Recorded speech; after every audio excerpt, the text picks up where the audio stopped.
Dr. Macintosh has been at the best college in Cambridge for decades. He has been the chaplain of the college. He has been the Hebrew teacher at the college. He has been a tutor at the college. He has been a dean at the college. He has been the president at the college. We think he was the soccer coach at one point in time. We're not positive about that, but Chris and I were saying he might have been. I think he was at least field marshal for life. He has carried every title over 4 decades. This man's mind is as sharp as any I've ever met. This man's dexterity with the language is as sharp as anybody I've ever met. This man's heart for God is as convicted as anyone I've ever met. And yet, he cares about people. And that's why he's here. He wants to tell you some things. He cares about you, and he cares about the Lord, and he's figured out how to mesh a life of worship with a life of study. Would you please join me and give a hearty Texas welcome to Dr. Andrew Macintosh.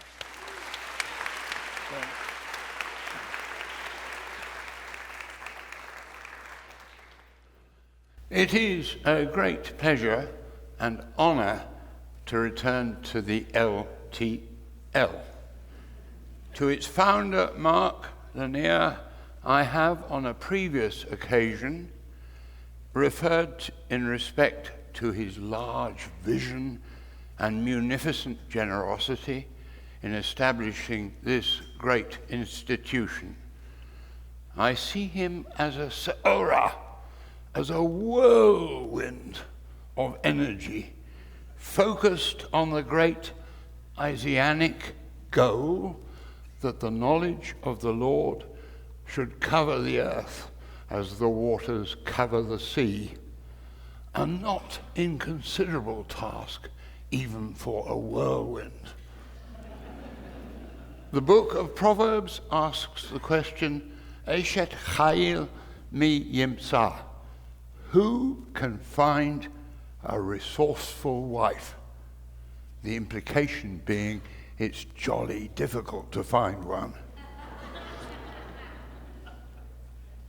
But it has not been difficult for the whirlwind, and his Becky has greatly supported him with some really important ideas.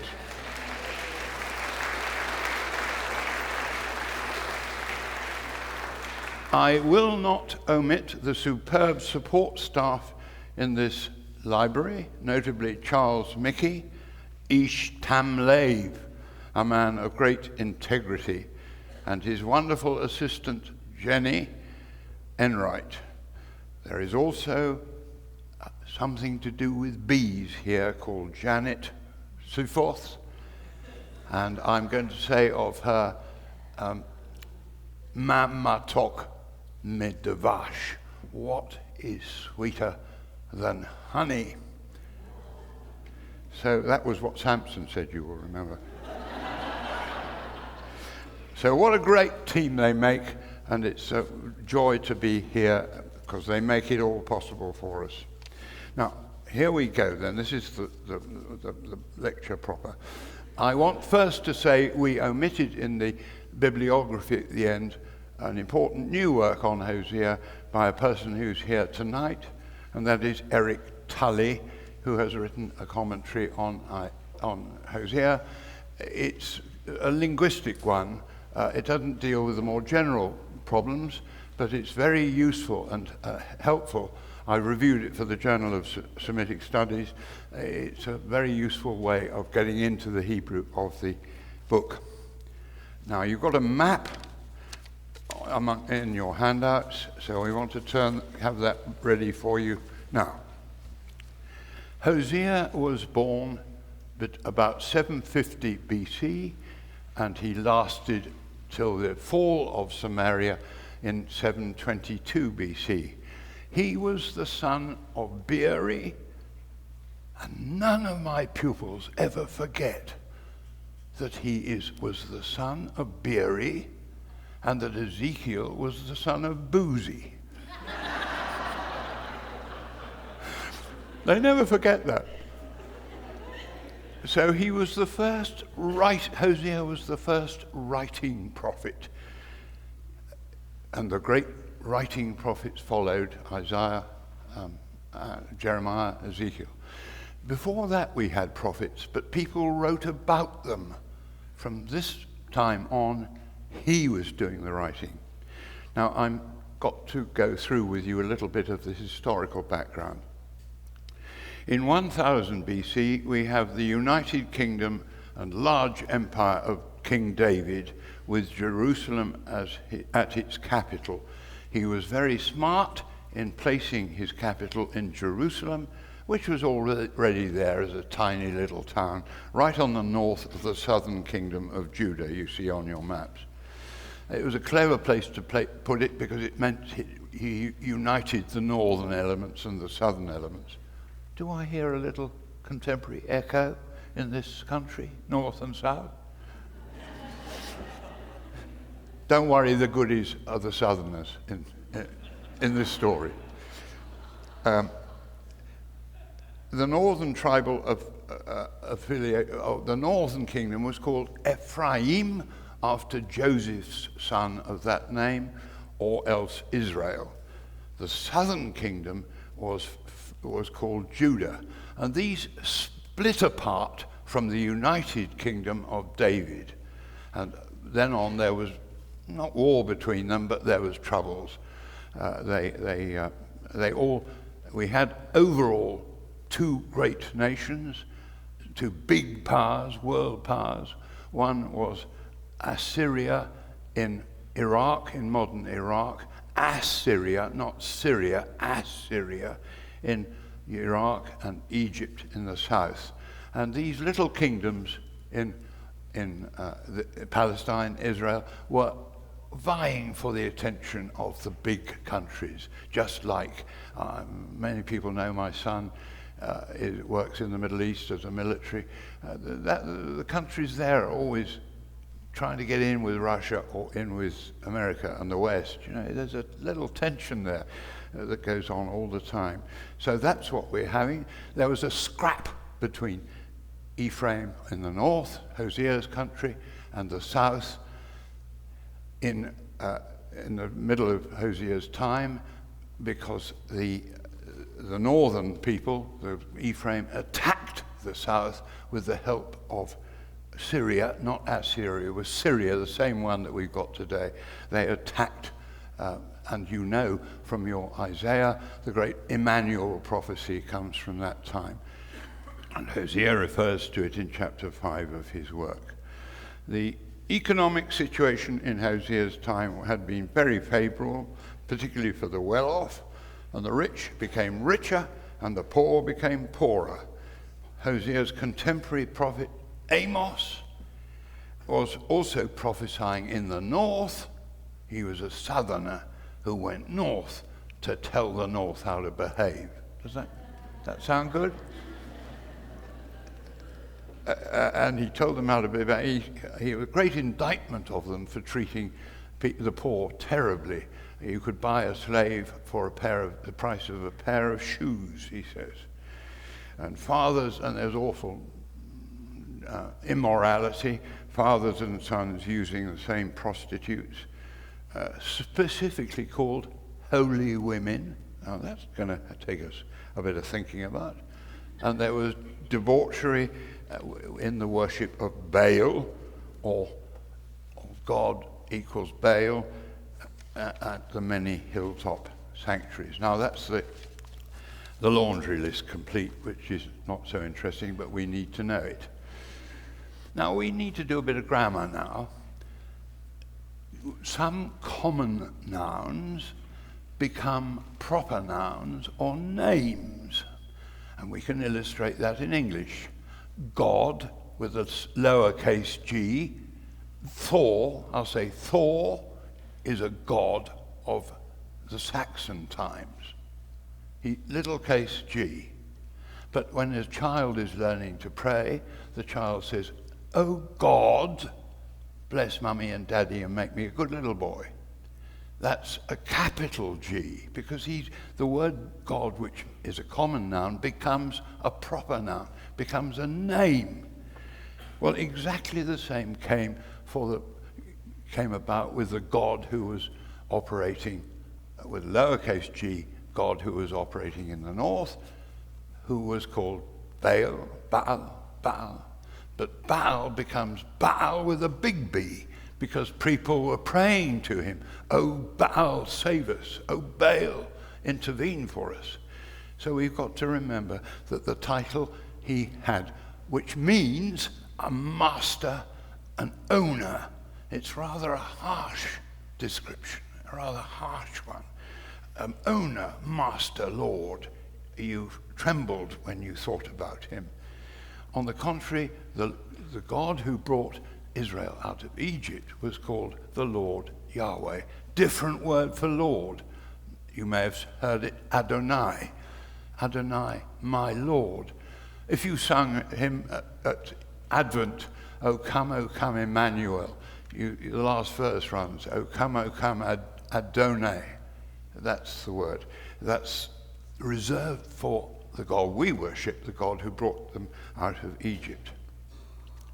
Now we have to consider the matter of syncretism, which is the attraction of one religion to another religion. Usually an earlier one a later one attracts to an earlier one. And we've got some examples of that.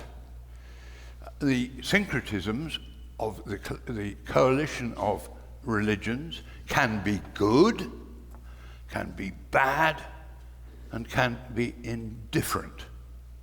Now, you speak about the days of the week. You say Tuesday, Wednesday, Thursday. All those are the names of Anglo-Saxon, North Germanic gods. Woden is a god of war, and Thor, Thursday, is a god of thunder.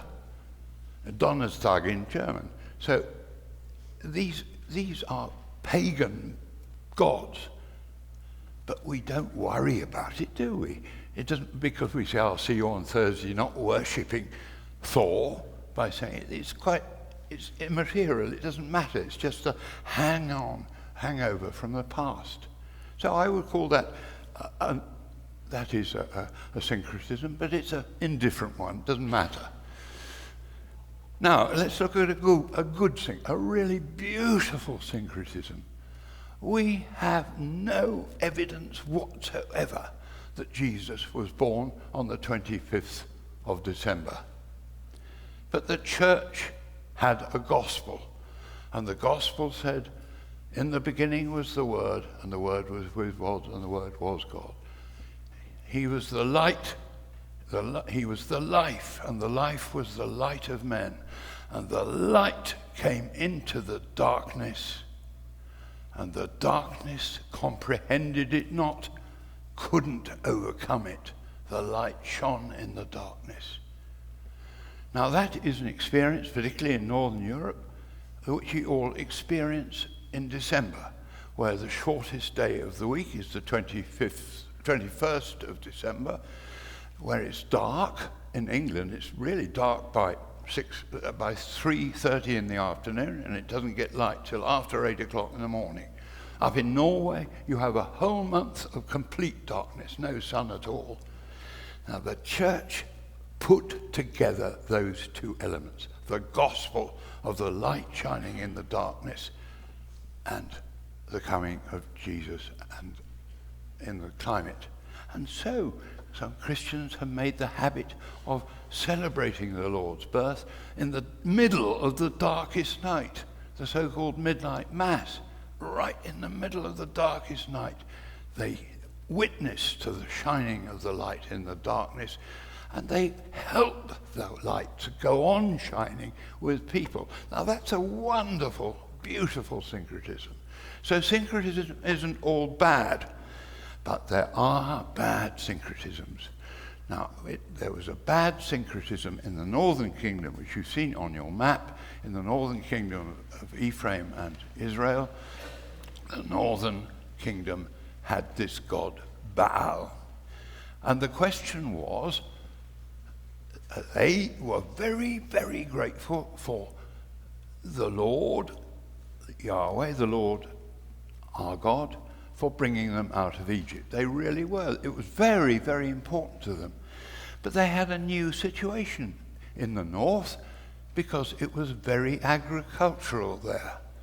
Now, is the God who helped us knock the Egyptians off their horses and drown them and saved us from slavery, is he any good with the turnips? Can he grow the cabbages? It's a different world. So they started to say, well, let's have a bit of help from the local God, because he's very good. He really knows his gardens very well. And they also said, maybe he did. The gardening could go with saving us from the Exodus. So that is a syncretism, and we have got proof of that particular. Whereas in the southern kingdom, there's a different God who was there before the Jews, and his name was El, Aleph Lamed, same as Arabic Allah.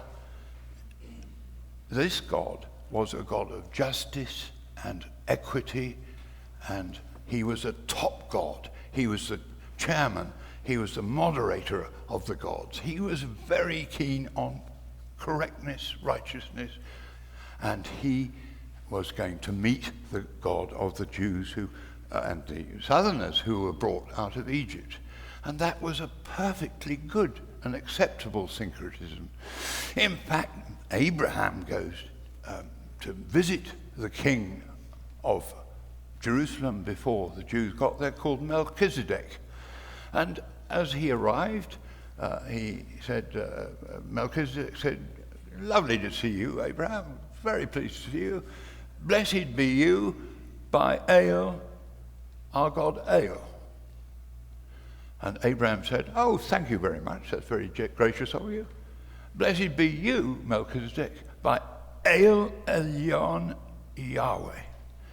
Yahweh, Lord. So he made a syncretism. There's a syncretism in he equated the Lord of the Exodus with the God of Jerusalem. And that was perfect, because the God of the Exodus was very much a God of justice for slaves. A perfect syncretism. So there we have a different business from north and south. And we have further evidence. On your handout, I've said we have a name of a person found in an inscription in Beit Shemesh, which is on the borders between the north and the south. We have Baal Yahu, that is to say, Yahweh, the Lord Yahweh is Baal. So they've identified in that inscription, they've absolutely identified our Lord, our God, with Baal. And that is a no-no, and the prophets don't like that. That's very dangerous. And then we have a little verse from Hosea which confirms that.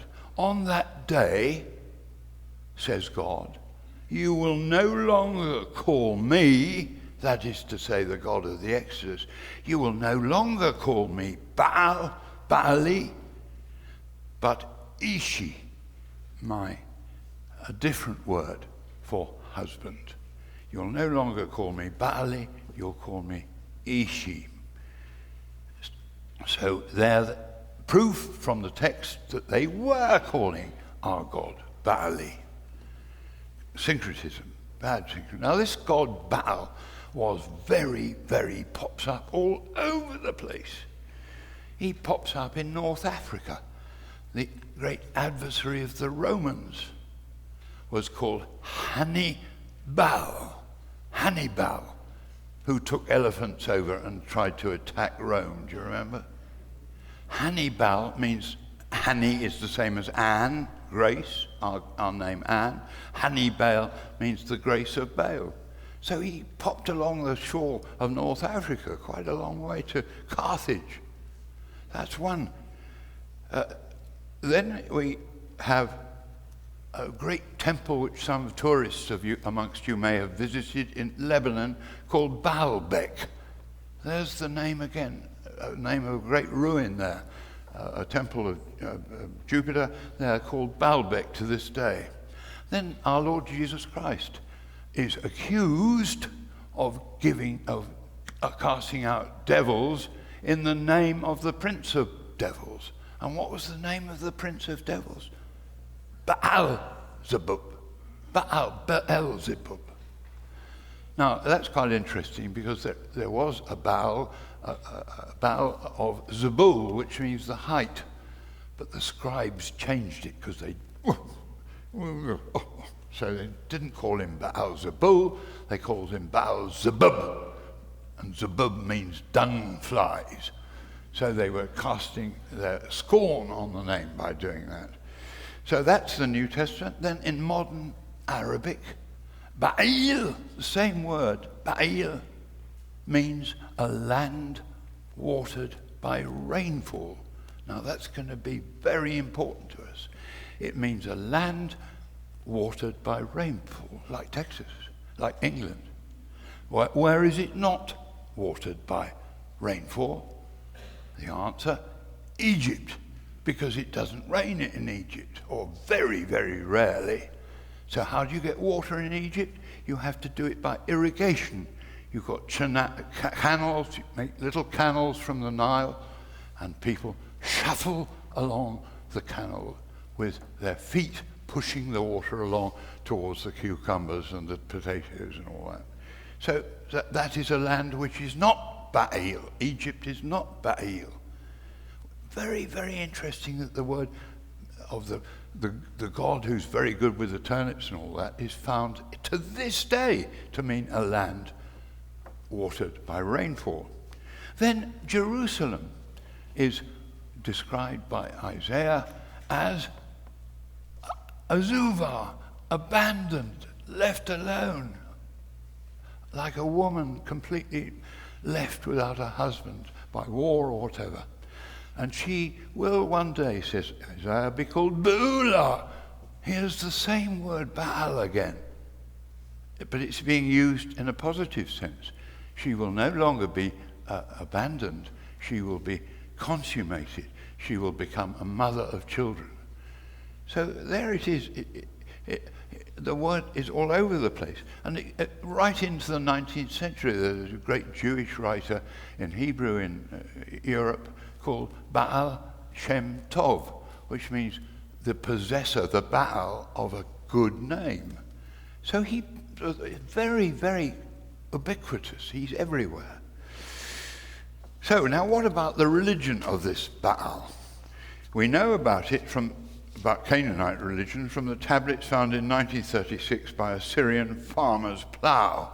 The farmer was ploughing in Syria and the plough got clunked, and he looked down and there were these large number of cuneiform tablets written in the script of Akkadian, of Babylon and Assyria. And these texts told us for the first time of what the Baal religion was all about. We only had the Bible before that. Before that we knew he was very bad and a bad influence. But we got the positive statements from the Canaanites, from these texts from Syria. And this is what seems to have happened. Baal was the god of agricultural growth, as we've seen, and he had a wife. And her wife was called Astarte or Anat. He, Baal, was killed by the god Mot, death. Now what does the killing of death mean, of Baal mean? It means in the agricultural cycle of Israel, Palestine, when the sun gets going from May onwards, nothing really, everything goes dry. No grass, it's just dried out. And that is represented in the mythology by the death of green growth. And the god Death is personified. And if you don't, there are echoes of that in our scriptures, of course. Though I walk through the valley of the shadow of death, there he is, he's there. He, as you may know, that name went right through to the modern world in chess, because if you win a game of chess, you say checkmate, which is a corruption of Shah. The king is mat, dead. So it means the king is dead, so I won the game, do you see? So it goes a long way. So the death of Baal is the death of the green, and he is represented to this day with a scythe. The grim reaper. He's the grim reaper who kills the vegetation and the life. Now, Astarte, his wife, I'm not absolutely sure which of them, goes down into the underworld and rescues Baal. And he has a wonderful, here's a good bit, she gets really tough with death and chops up death into hundreds of little pieces. And she scatters the pieces of death over the fields, representing the broadcast sowing of seed. And when she's done that, she builds a temple, a triumphant temple for Baal. She takes him back to the ordinary world, and she builds a wonderful temple with all hot modern cons, lovely garage, valet parking, everything you could want. And when she's done that, they are married, or they consummate a marriage, and that signifies the coming of the rain, which waters the seeds which have been sown in the ground. That means late October in Israel-Palestine, when the heavy rains come. So the rains then germinate the crops. So it's a rather neat little religion, don't you think? It has its points. It has some really quite interesting insights to understand the science of how farming works in mythological terms. It's very back to nature in other ways. It seems to be very crude in some ways. And when they celebrate the harvest, there's a lot of knees up, as we say in British, meaning party time. There's a lot of knees up. There's lots of drinking and cavorting, and it's a very happy, but rather naughty time. So that's the background. I've painted the background now. So we're coming now to Hosea himself. The book of Hosea may be divided into two parts. The main section contains short sentences, what we call aphorisms, on contemporary historical and political events. And I'm not going to trail through them because it's very complicated and really quite tricky. So we will come back to it, but the main concern now will be to talk about the first 3 chapters, which contain information about Hosea and particularly about his wife and children. The first verse runs, it's very special, this first verse. The beginning of the Lord's speaking to Hosea was, so we can say, the Lord first started to, that's the Lord Yahweh, the Lord of the Exodus, first started to talk to Baal, to his wife, to Hosea, when he said, go marry a promiscuous woman and have children of promiscuity, for the land has turned from the Lord Yahweh in gross promiscuity.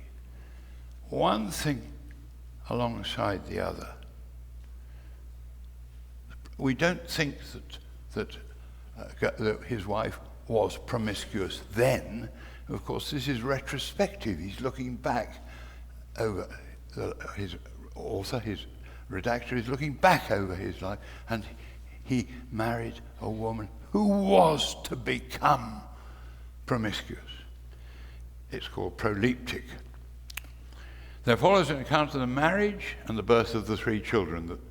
The third short chapter seems to have been written by Hosea himself with his own biro.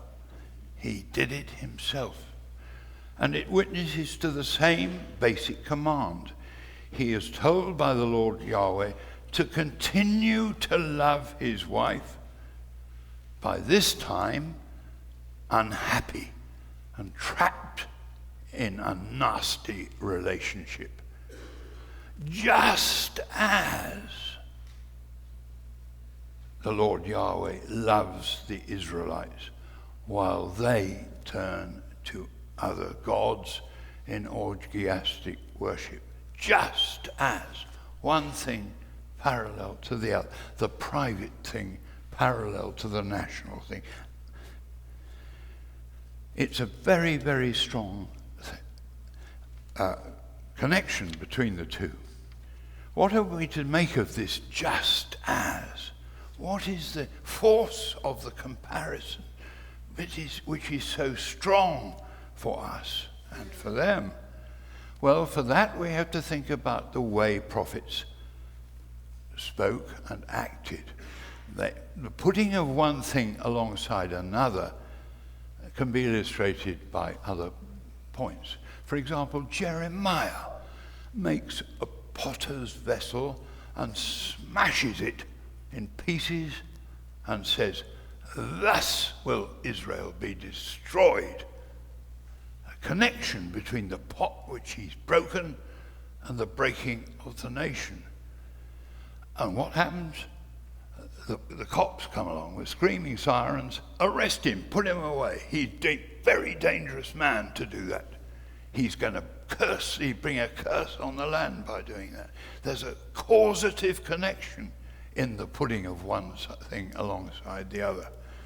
And then I've trotted out for you an even stronger evidence of this thinking in the prophet Elisha telling one of the kings how he is going to defeat the Arameans, the Syrians. And the prophet says, take a bow and shoot an arrow through the window at the direction of Syria. And as he does it, the prophet cries out, the victory of the Lord Yahweh against the Syrians. It's causative, it's magic, it's what we call sympathetic magic. By the small action, you are trying to bring about the big action. Huge. And then even more, he says, what about you bang those arrow on the ground and you'll really defeat them. And what does the king do? He does it 3 times. And the prophet said, darn it, you've ruined it now. You've only done it 3 times. If you'd done it 6 times, we really would have clobbered the Syrians. The causal connection is so strong. Now, how do we understand that? We don't really believe in magic anymore. Though I have to say, if anybody's watched the New Zealand rugby team before their game, they do what they call a haka. They squat down on their haunches and they make the most vile, rude faces, and they make aggressive noises against the poor old Brits who are playing rugby with them. We can take it, but the French can't take it. But what do they do? Now, I think you have cheerleaders, but I think they're sweet little girls, aren't they? They don't do anything aggressive about. But it's all psyching people up, isn't it? I think that's what we would understand all this as being. It's psyching people up. It's propaganda. We had a nasty Northern Ireland person in the Second World War, who went to Germany and went on to Hitler's staff, and he used to broadcast to England. I can't remember him, but I've heard about him. And he used to speak with a terribly posh accent, frightfully posh. Germany calling, Why don't you give up? You're just fighting against a much more important leader than you, your silly little people. He was doing this propaganda, but he was trying to undermine our morale by doing that, which is very similar to this kind of sympathetic magic. So I'm glad to say at the end of the war he's hung. That shut him up. So we may not worry about sympathetic magic, but we do worry about propaganda. Propaganda is a hugely important part of any warfare. So there we are. That's what. Now, there's a hugely interesting and important modification of this. These prophetic acts of sympathetic magic are about us trying to influence God or gods. What the prophets did, including Amos, was to turn the direction round, so that instead of from men up to God, is God coming down to men, and these actions are regarded as signs of God, of what God wants, not what men want, what God wants. And the signs are a propaganda to get on and do what God wants, and to by influencing people's minds, because that's where God, above all, where God influences us, through our brains. And the signs help God's purposes to be achieved and brought about. So those are some examples of one thing alongside another. We return now to what Hosea did. What was the sign that God told him to portray? It was a marriage. His marriage was to be a sign which showed God's intentions. It was a marriage. It didn't seem very nice because it was to a loose woman. Now, we need to look a bit about marriage then, and I invite you to look at the illustrations you've got in your handout. It was found on a pithos jar, which is a large storage jar in the Sinai desert at a place called Quntillat-Ajrud. On a pithos, these jars, big jars for storing oil, olive oil and corn and wine, they used to keep them in these, and they doodled on them. And here we have on the left a doodle on a pithos jar, radiocarbon, dated to exactly the time of Hosea. Now, what have we got in the picture? These are best figures they call them, and they are draped with lion skins over their shoulders, and then the tails, of course, hang down. And both those figures have the same lion's tails. Now, one looks like Mr., and the other looks like Mrs., because she has breasts. The second one's a smaller one. And he's obviously the big dude, do you call it? He's a big dude. And both of them have faces like we said that the Lord Yahweh was worshipped in the north with bull images. Those are bovine faces, aren't they? Then there's a lyre player at the back who's just playing Top of the Pops for them. Now we come to the Hebrew inscription of the 8th century BC above those figures. And what does it say? It said, "Blessed are you, traveller." I should have said, this is a khan. This is the equivalent of a hotel in the desert. It's where you pull up for the night and put your donkeys and all the rest of it there. And you sleep the night there. It's like the inn on the way from Jerusalem to Jericho was a khan of that kind. So, blessed are you, the traveller, by the Lord Yahweh, by the Lord Yahweh of Samaria, not of Jerusalem, of Samaria, of the north, and his Asherah. And his Asherah. So that looks as if we have evidence from Hosea's time of Mr. God and Mrs. God. As simple as that. That's why I called my lecture Shock. We'll come on to awe later, but this is shocking. This is shocking, isn't it? Now, Asherah is the symbol of the goddess. And if you look on the right of the picture, you see a stylized tree or pole, because the fertile tree was her sign of her, as the bull was for the male god. And there you are, the animals around, the ones at the top are curved because they were painted on the top of the pithos jar.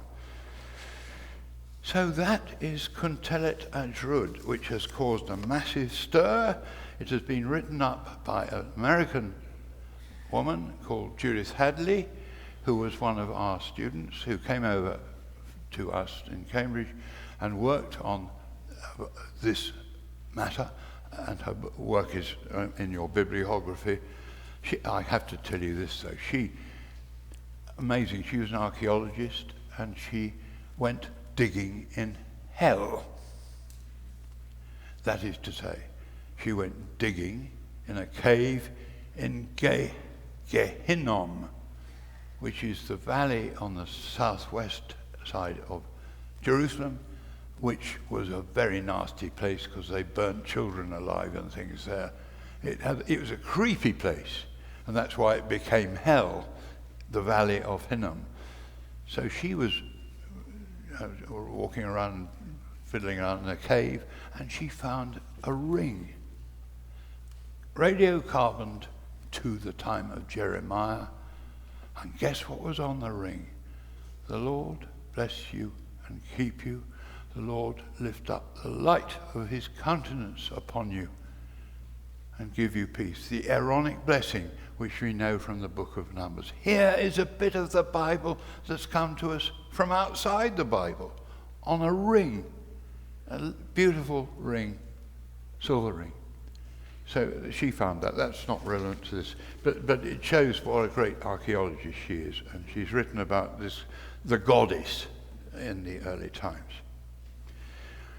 So Hosea's biggest achievement, perhaps, when you've seen the picture from Quntillat-Ajrud, his great achievement was to modify, to change, to shape this crude belief with a new doctrine that the Lord Yahweh's wife was not a woman with a cow face, but the people of Israel, God's people, were the true wife of the Lord God.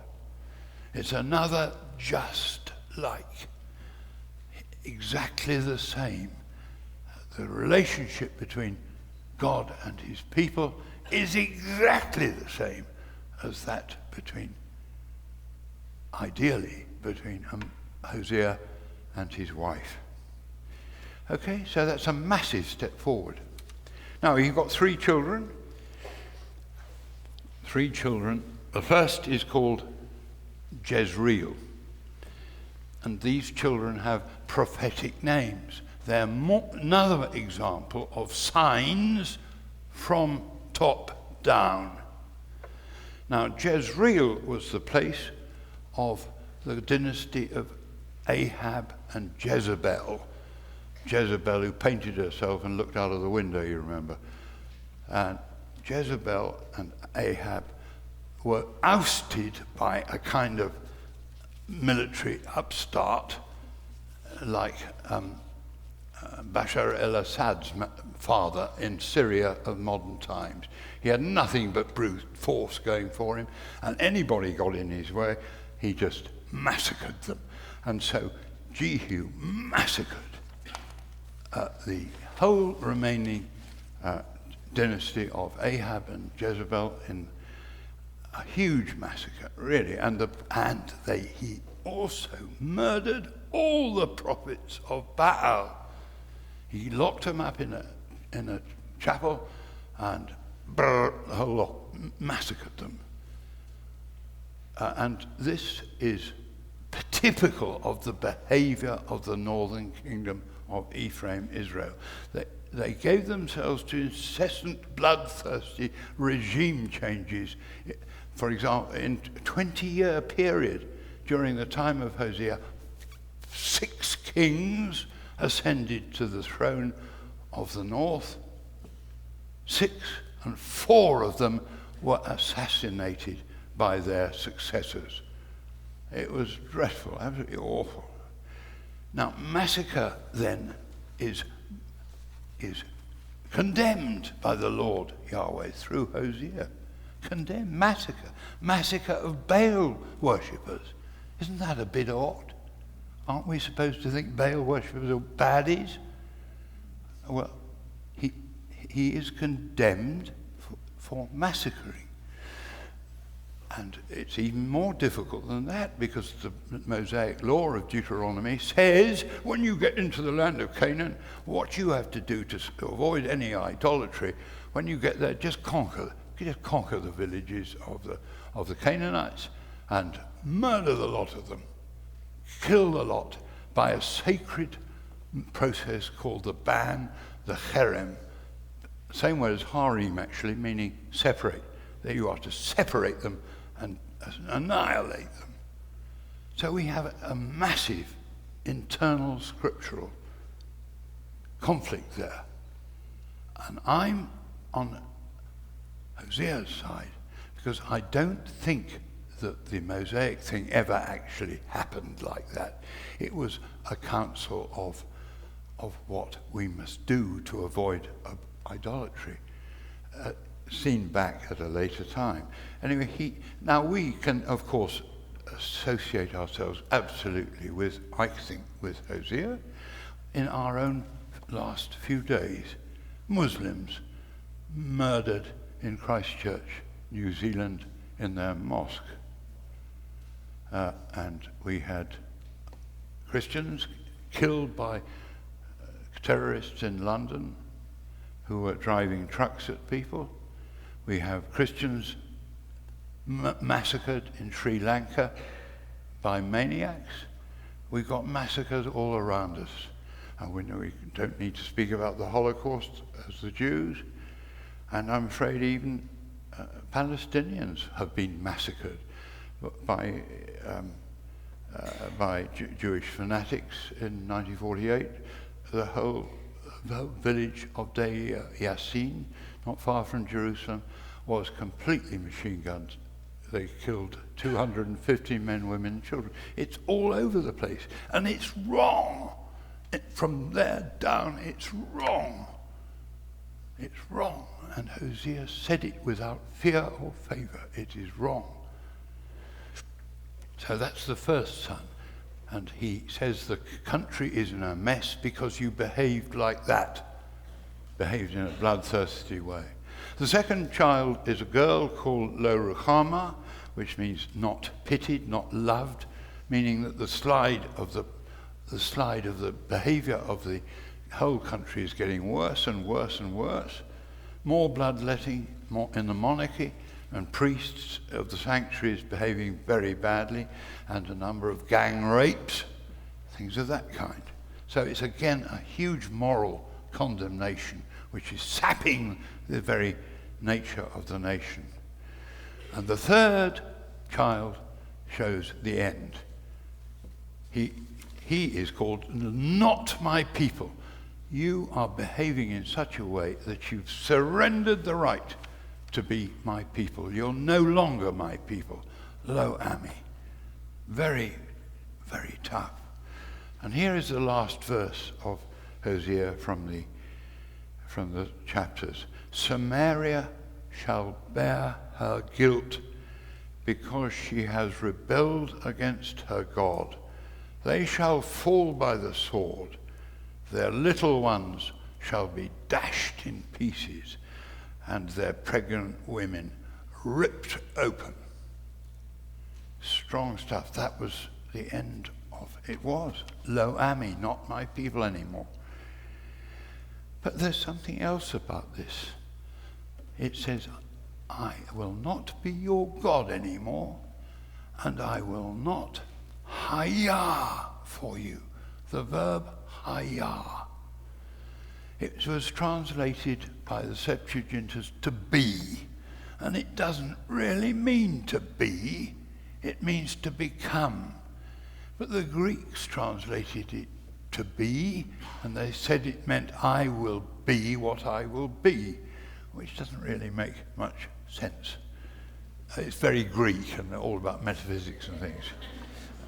But what it means really is I will come alongside.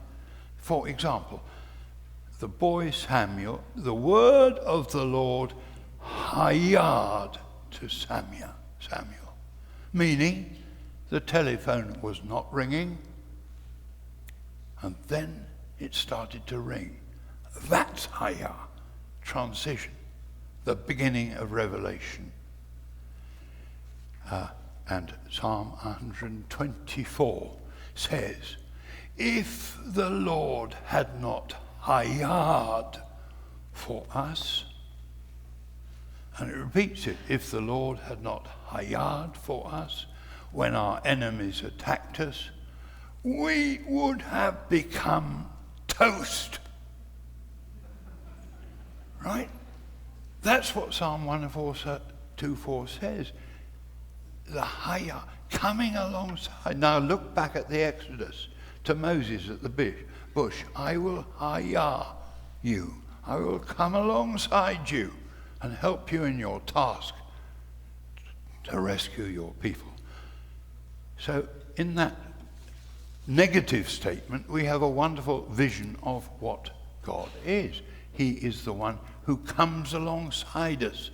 That's his name. That's how he is. And that's what we can witness and hear, feel in our own lives, that he isn't there, and then he is there. He comes alongside us. So that's that. Now, we don't know much about Hosea's wife. Her name was Gomer, and we know nothing of his children. The name Gomer seems to mean to accomplish, to achieve successful childbirth. She was the daughter of Diblaim, possibly related to figs, and this has led to centuries of chauvinistic comments by men who say, some rabbis suggested that she could be squeezed like a block of figs, and everyone could slake their lust with her. Another meaning of Gomer seems to mean that. The monk Jerome, the great Jerome, really gets going. She was an epitome of seductive sweetness, a consummate fornicator, a perfect daughter of voluptuousness. I think he had problems.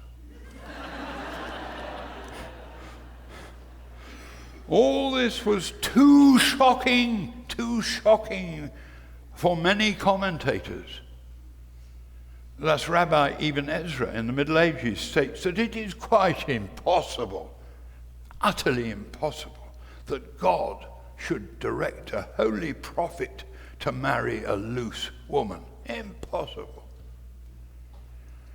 The great German commentator on Hosea, Wilhelm Rudolph, too, believes that it is totally unthinkable that a prophet would trot out the intimate details of his private life. These views, in my view, seem to be quite wrong. The relationship between Hosea and his wife, as set out, is in the just like sense we have detected, seems to be crystal clear. She was a real person. And since she betrayed Hosea scandalously, she was quite in step with which reflected accurately the scandalous moral collapse of the kingdom, just like. Hosea, though sorely tempted to do so, did not cast stones at his promiscuous wife, because he loved her, like God, the Lord Yahweh, loved his people, however terrible they had been. How can I give you up, O Israel? How can I surrender you? I just can't do it. I can't let you. He loves his wife, and God loves his people just like that. Exactly like that.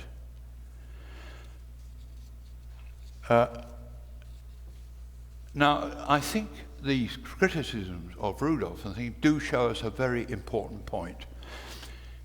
We have been let in, we readers today in the Lanier library who read Hosea, we are let into a secret. The whole 10 chapters are about the fall and the collapse of the moral collapse of the northern kingdom of Ephraim.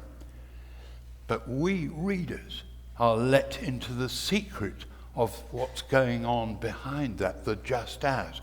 What's happening in his private life is exactly what's happening to the state. We are let into the secret. Now that's a magnificent piece of literary dramatic achievement, to be let into the secret. And there's another book which does this trick too, and it's the book of Job, which has the wonderful poems about how awful innocent suffering is. Job was a righteous man, and he suffered every kind of disaster. And he writes these huge, great poems about why does a good God allowed Granny to die of cancer and all this. He's on about this. He takes God by the lapels and he shakes him and says, "Why are you doing this?" Wonderful poems. We are told a little story. Not the general, not Job, not the people around him, but we are told that it all goes up to heaven. Because in heaven, God has, after a nice morning coffee, God says to his staff, he says, we got some wonderful people out there. Have you ever seen anything as good as Job? He's just terrific. He never puts a foot wrong. Marvelous. And his assistant, Satan, by the way, Satan's on God's payroll. He pays taxes, and he gets a M40 every year when he has to fill in his taxes. He's on God's staff. He's not. God, his job is to test people for God. That's his job. And he says, you can boast about Job if you like, but just let me have a go at him, and we'll see if he's really righteous. Now, no, Job isn't told that this is what's going on. And none of them. Just like Hosea, his sermons, his preachings about the nation, the people there didn't know what was going on. But the redactor of his work says, let us into the secret, which is, I think, a wonderful thing that we've got that. Now, it's been said, I'm getting there, it's been said that no other prophet has quite the same total unanimity of thought with God as does Hosea, so that he thinks exactly the same thoughts as God thinks. His wife's adulteries break the prophet's heart and lead him to expressions of snarling anger, just as God reacts to the idolatry and the horror of the nation. I will strip her naked and exhibit her as she was on the day of her birth, and make her like the desert, and let her die of thirst. I will bar her way with thorns and block her path. When she hangers after her lovers, she shall not be able to reach them, and she will conclude, I will return to my husband because things were better then than they are now. So his dream is, though he's furious, love conquers his fury, and he wants her to come back. Huge love for her, wonderful love for her. When all this is about the return to her true husband, just as the nation must return to their true God. Once she has returned to her husband, she will appreciate as earlier she chose not to, that Hosea provided her with her needs of food and clothing. The nation too has been inclined to think that the land of Israel produced the staple agricultural gifts of corn, wine, and oil by the agency of Baal, by the lovers, not by the true husband. So they worshipped with their barbecues, which is what sacrificial meat was, strong drink and fornication with sacred women provided by the sanctuaries. These ideas were wrong and selfish. Now, the last chapter of the book contains a beautiful prayer of Hosea in the light of history. This prayer was not answered, for as we have seen, the Assyrians smashed the northern kingdom and deported its population, who had not been killed. Of Hosea's fate we have no information, and the presumption is that he did not survive the final catastrophe of 722 BC. I find, but there was something that was different. His writings survived. His writings were carried south to Jerusalem and to the southern kingdom. They received them and treasured them because they saw them as warnings that we must not fall into the same traps as the north did. So the writings went south, modified slightly by language, but they went south and became part of the Jewish Bible, and so they ended up in the Lanier Theological Library. Which reminds me of the lovely little Jewish girl of Amsterdam in 1940 who wrote her diary. And she was in an attic, you remember, she was locked up in an attic, hidden from the Nazis. She was in her attic, waiting for you guys and us guys to come and save her. We were, all of us, you were coming at it from the south, we were coming at it from the north. We were on the borders of her country, the borders of Netherlands, when she wrote that diary. But she was betrayed into the hands of the Nazis, and she ended up starved to death, a skeletal corpse, found by our people in the place Bergen-Belsen.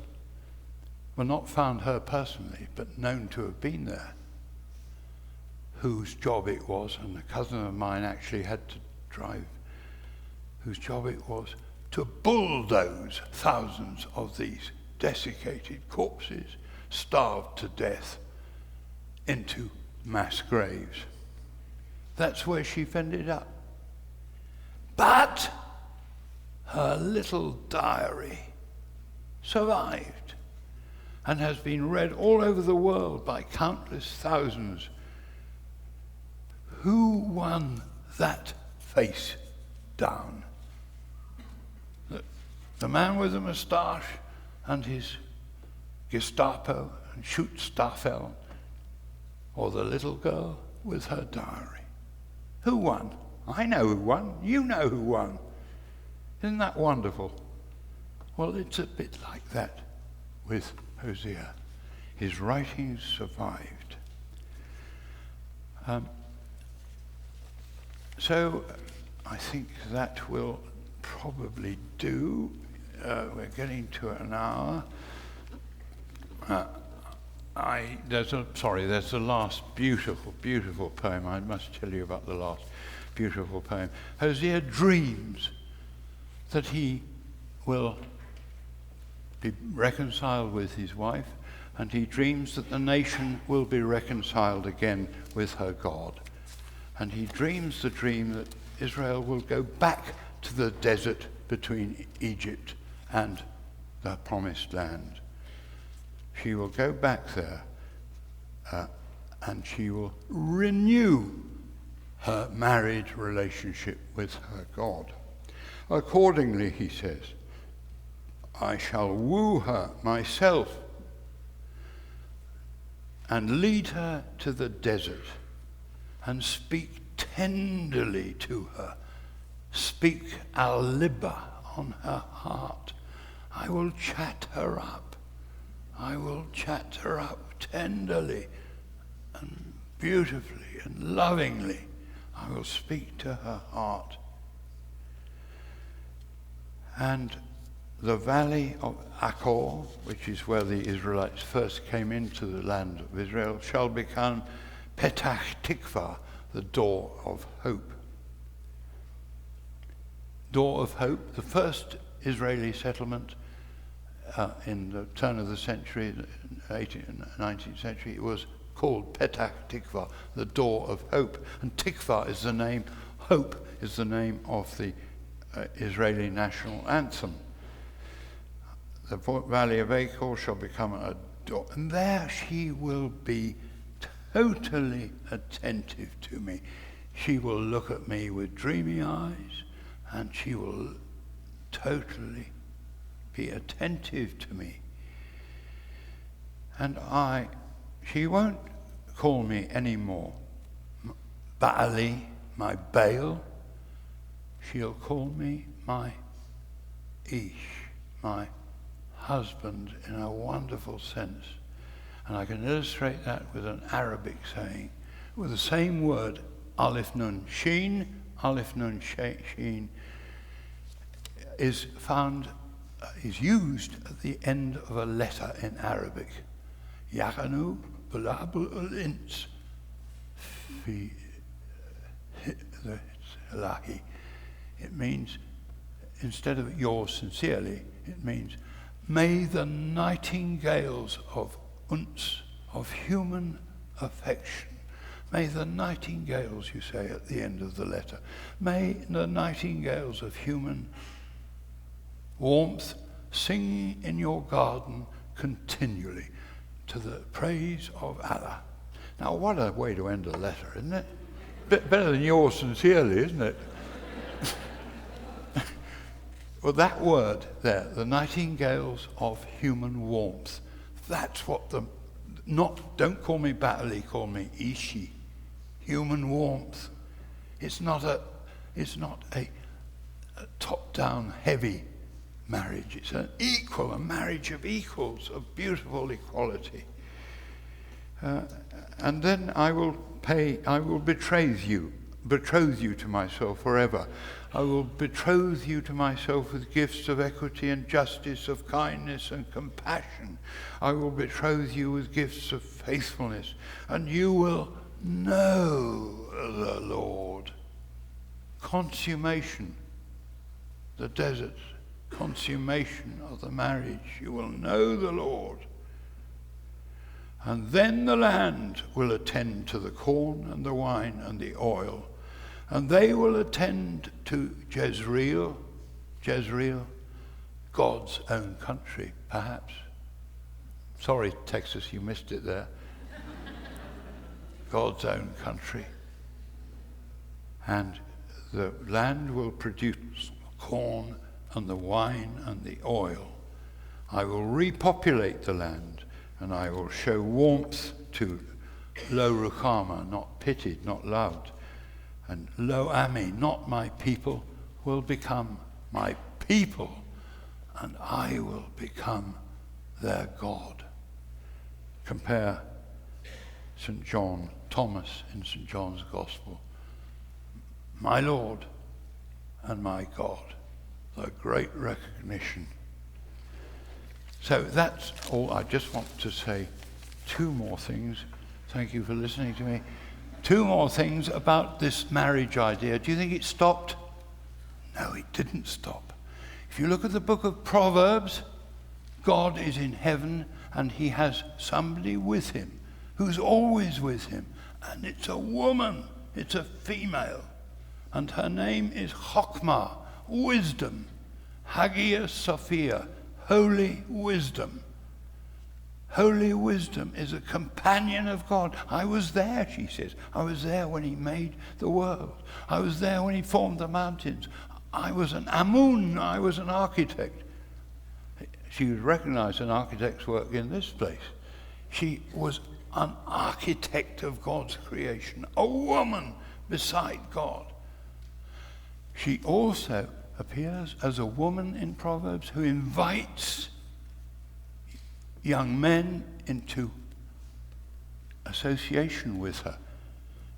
She invites young men to study her and to become wise and to be at one with her. And she's opposed to the other woman in Proverbs who is what we call in English a tart, meaning a woman who entices men into unwise sexual relationships with her. So there's another. So that's that. And then finally, the Song of Songs, love poetry, real love, proper love poetry.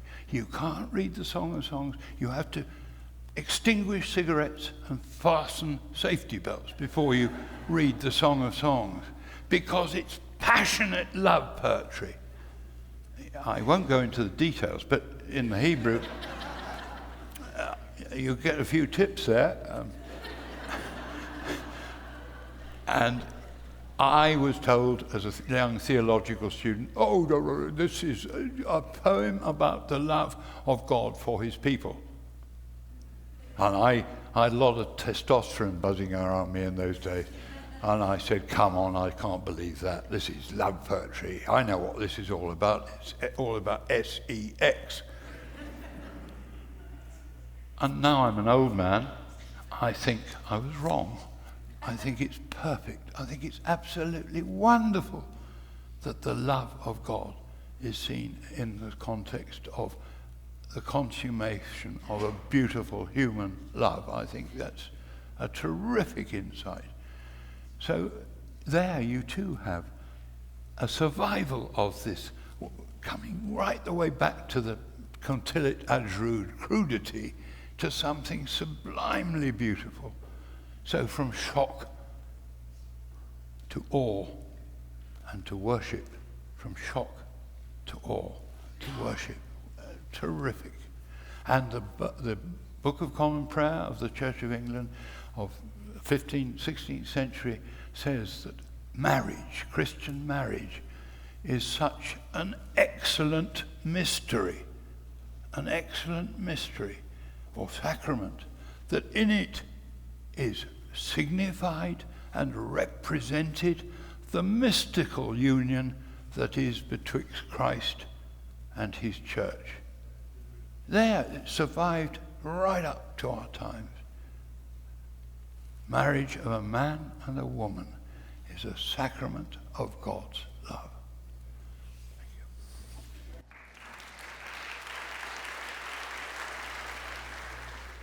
Haya, the come alongside. Yeah. Do you see any relationship between that and the Greek of the parakletos? I do. Whoever wrote that, yay. I wrote that. And he hasn't paid me a penny for that. Okay. How are we to understand Hosea 13:14's phrase, compassion is hidden from my eyes, as it relates to the preceding phrases about victory over death from that same verse? and how Paul quotes it in 1 Corinthians 15, 54 and 55. Well, I think the answer is that God, like us, gets angry, and then he especially, and much more than we do, he calms down. Okay? And the old King James Bible used to say that God repented of the evil. So compassion is hidden from my eyes.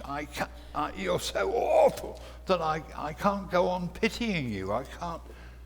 But he can and does. You mentioned the etymology of checkmate being traced to Shah Mot. Yeah. If Mot is Semitic and Shah is Persian, what language would have used cognates of both these words in conjunction? Persian, I think. Yeah, I think it's Persian. But there's an overlap between Persian and Arabic. Yeah, and chess is a Persian game originally, but they certainly had Arabic tongues around at the time. Lifetime member of the U.S. Chess Federation, I'm just saying. Okay, we've got a ton of these. I don't know how to begin. Okay, I'm asking this one. What path should I take to get where you are academically? I would reply with a Latin tag, facilis descensus averno. The road to hell is easy.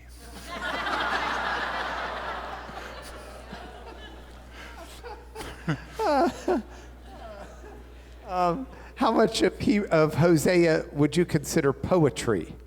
And would you consider chapter 2 the best poetry in the book? Well, because it's good news, isn't it? That chapter 2, or that bit of it, is just such a beautiful reassertion of marriage that, all of us, we're all soppy about it. I mean, it's love, isn't it? And we are moved by love, and when it's the divine love, the movement is stronger. Yeah. Okay. I'm so sorry to everyone who's written a lot of really good questions, but I'm really having to limit some of this because of time, and I'll try to get to some of these tomorrow in the class. But I've got limitations, and I'm sorting through trying to figure out which ones to ask. They're all really good questions. Would you elaborate, please, on the phrase that's translated, I am that I am? Well, I think it's a puzzle. It's not easy, but it's a definition of haya, which is not to be. It's not an existential remark. It's an action remark. That's what it means. It's coming alongside. So it may mean, I am the one who comes alongside. That's my characteristic. Okay. And I apologize to everyone because I already got to ask one of my questions, but I get to ask another one, and the rest of y'all are out of luck.